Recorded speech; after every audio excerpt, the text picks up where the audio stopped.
Bueno, déjame recordar, por si hiciera falta, se están cumpliendo casi, digamos, 10 años, casi no, 10 años, de aquella salidera. Vos vas al banco con tu madre, esto fue a fines de julio de 2010, alguien del banco te marca o las marca y después las siguen y te balean a vos con la pérdida de Isidro, estabas de 9 meses, y un balazo en el pulmón. Bueno, son 10 años de ahí.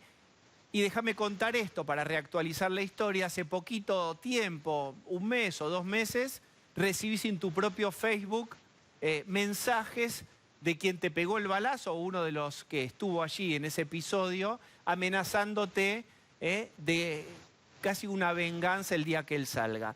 ¿Estoy diciendo bien? Sí, el 29 de julio se cumplieron 10 años. Isidro vivió una semana, murió el 5 de agosto. Y exactamente, ni bien liberan los celulares en las cárceles con la excusa del COVID, el asesino de mi hijo me escribe por Facebook. Digo con la excusa porque uno está de acuerdo con las garantías, con la garantía de comunicarse con su defensor y con su familia, pero esto se podía hacer como se hizo de hecho en las cárceles federales, de otras maneras, habilitando salas virtuales para que se puedan comunicar y no habilitando celulares libremente, que vimos en lo que terminó, ¿no? Que creo que está muy relacionado con todo lo que están hablando, claramente.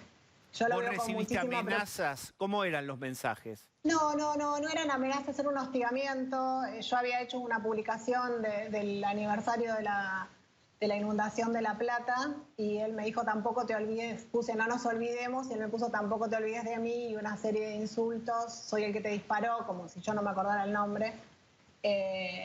Y de ahí en más se inició una investigación de la que no sé más nada. Sí sé que fue trasladado a Bahía Blanca, él estaba en La Plata, en un neuropsiquiátrico porque él también 2 veces había intentado suicidarse, pero un informe dice que fue bastante manipulador este intento y que no. Digamos también que le dieron perpetua, ahí no fueron, entre comillas, blandos los Debería estar porque jueces. una prisión neuropsiquiátrica, Ahí tenemos algún problema, no, te lo escucho. trasladaron directamente a Bahía Blanca. Bien, ¿cómo ves ¿Ahí me ahora? escuchan bien? Ahora vamos a ver cómo te escuchamos, pero ¿cómo observás vos el mapa de la inseguridad ahora? El modo de abordar la inseguridad ahora. Estábamos viendo ahí algunas declaraciones de la ministra, también algún spot del ministro de Seguridad de la provincia.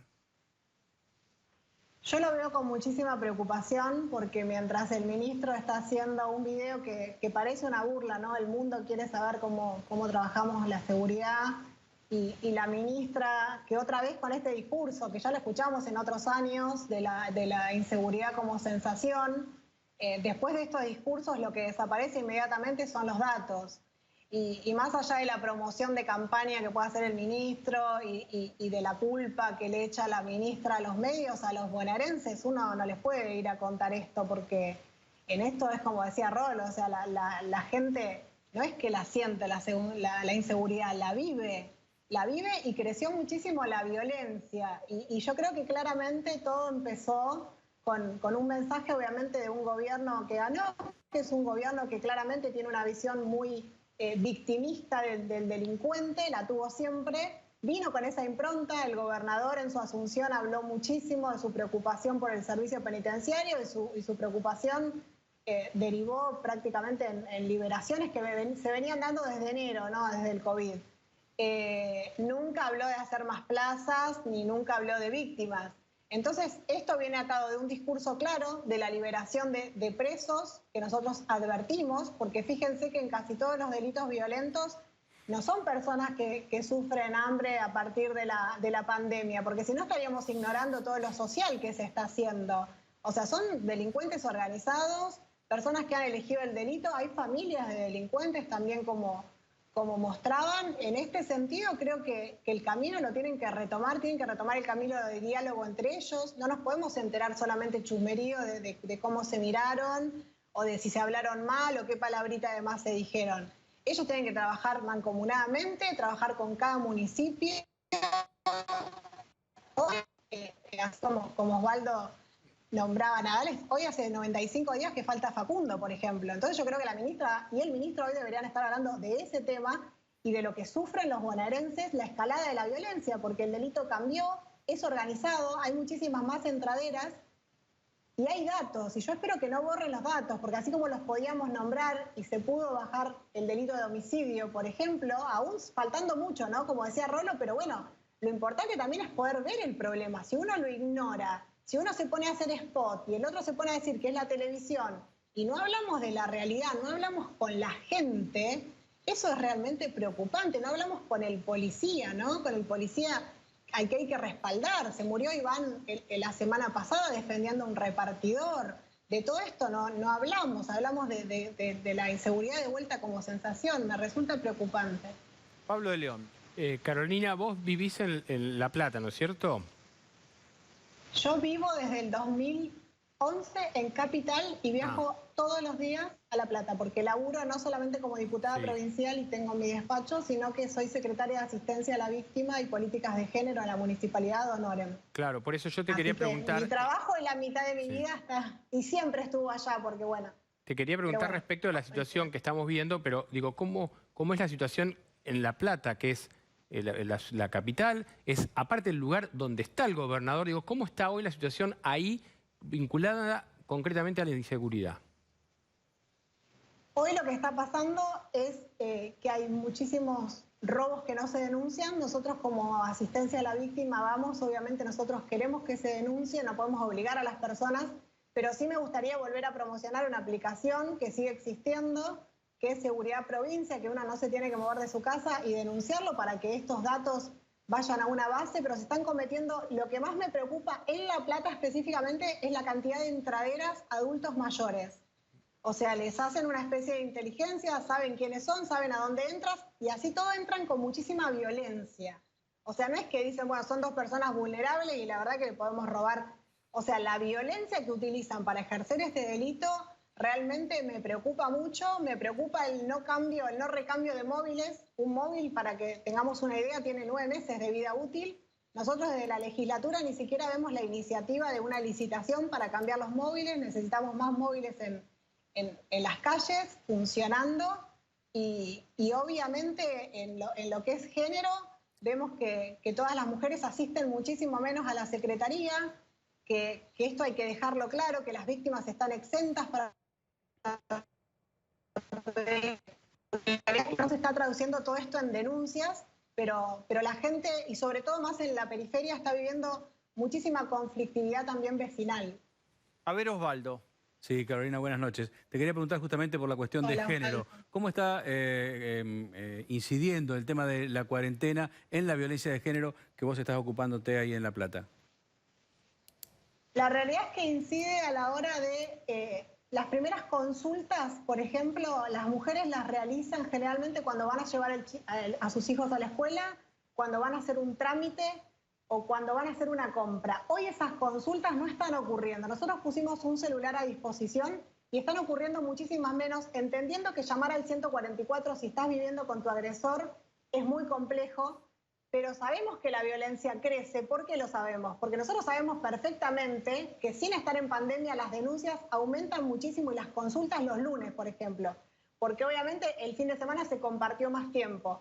Entonces nosotros no desconocemos que está aumentando la violencia, sí sabemos que es complejo para la víctima acercarse a hacer la consulta. Y esto es importante resaltarlo porque para emergencias es el 911, para asesoramiento es el 144 y hay celulares en todas las ciudades, en casi todos los distritos. En La Plata es 221-570-3534 y si no es de La Plata la vamos a orientar de todas maneras. Pero si lo único que pueden hacer es escribir, estamos a disposición. Y clarificar todo el tiempo que estamos exentas, sea la fase que sea, las mujeres que están sufriendo violencia de género pueden salir a pedir ayuda. Diciendo esto, nadie puede pararlas de ninguna manera. Bien, yo quiero recuperar algo, a ver si estoy recordando bien esto. ¿Fue a partir de tu caso y de algún otro caso resonante más que se empezaron a colocar en los bancos las mamparas frente a las líneas de caja? Y entonces te agrego ya la pregunta. mejoró para llevar algo de optimismo en este contexto? ¿Mejoró algo la condición de ir a un banco a hacer un trámite en relación con que te puedan marcar, que te puedan estar mirando qué es lo que haces en la caja, etcétera? Digo, ¿sirvió para algo, si se permite la expresión que es difícil? Sí, es un proyecto que tenía 2 años, o sea, dicen proyecto PIPA, pero la realidad es que el proyecto tenía 2 años de presentado. Obviamente el caso conmovió de una manera distinta y atrás corrió la política, que creo que eso es una gran crítica que hago siempre. Y sí mejoró, o sea, no, las salideras no fueron 0, pero no fueron más los números que eran anteriores a estas mamparas. Obviamente el delito se va corriendo, ¿no? Porque también subieron mucho las entraderas. Pero para dar un mensaje positivo, como decís vos, yo creo que lo positivo es esto: trabajar juntos con cada municipio, sobre todo con los municipios que más están sufriendo el delito, que claramente es el conurbano. La ministra y el ministro pueden tener diferencias, pero tienen que tener una política criminal y un mensaje claro sobre qué es el delincuente y qué es la víctima. Esto es importantísimo. Bien, Marcela. Sí, yo justamente sobre eso, Carolina, ¿cómo estás? Te quería preguntar. Hola, Marcela. Porque también vos, yo sé que probablemente en redes sociales uno empieza a ver, bueno, habla porque fue parte y es parte de un espacio político, pero tu historia es, entraste en la política después de lo que tuviste que vivir en primera persona, y yo quiero ir de vuelta a ese terreno.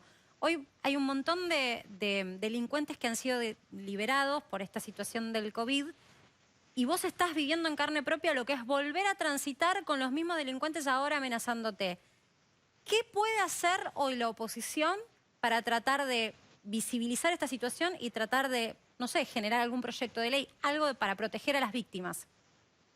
Y si puede asociar al Nosotros oficialismo también, y si puede convencer al Sí, oficialismo claro, pero si el también. oficialismo está diciendo que somos los medios que le estamos generando sensación de inseguridad a la gente, pareciera ser que... Por eso hablo de la Nosotros oposición.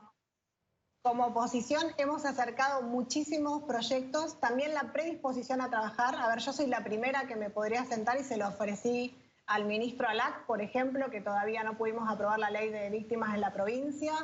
Me dijo que sí, que nos iba a tener en cuenta, no fuimos convocados. Cuando surgieron las liberaciones, nosotros habíamos propuesto carpas sanitarias y que se empiecen a usar, por ejemplo, en los penales.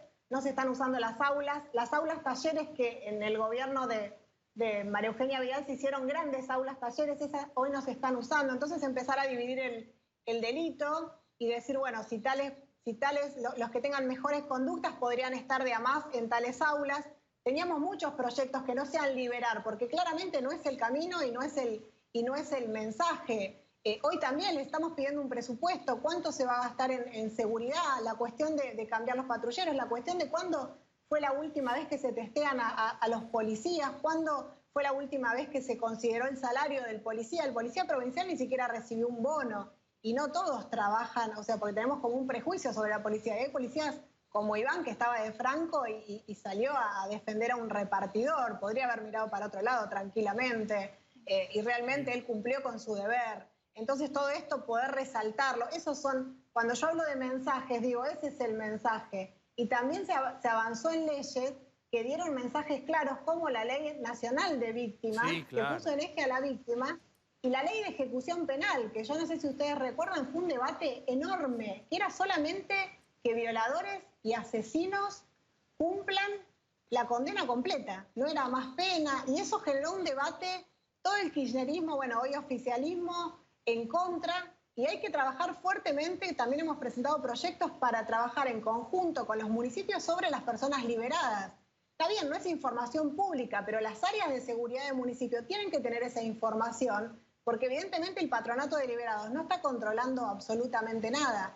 Lo que sí resalto, más allá de nuestra voluntad y de que sabemos todo lo que falta, por eso podemos decir, no, en 4 años solo hicimos todo, porque escuchábamos a Rolando, o sea, lo que sí pusimos sobre la mesa los datos, eso es importantísimo. Bien. Reconocer, estar cerca de la gente y empezar a trabajar en pos de mejorarlo.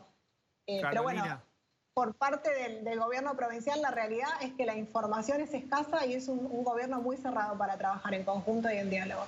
Carolina Píparo, muchas gracias. Les agradezco y les mando un beso enorme a todos.